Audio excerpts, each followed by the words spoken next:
Hello, and welcome to the channel The BI Nerd. In this video, we will learn to add conditional formatting at the background of a value.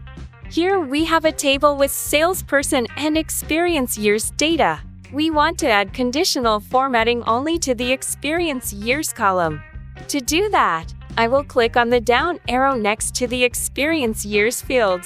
Then select conditional formatting. Here, I want to do background formatting, so I will select background. We want to format based on roles, so we will select roles from the format style field. I will add couple of new roles and change the data type from % to numbers.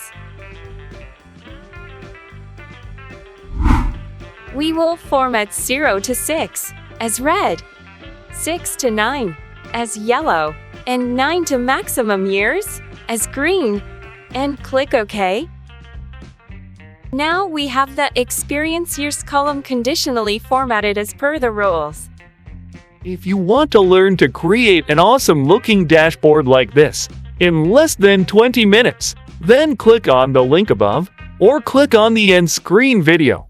Thank you. Please subscribe to the channel and get regular updates.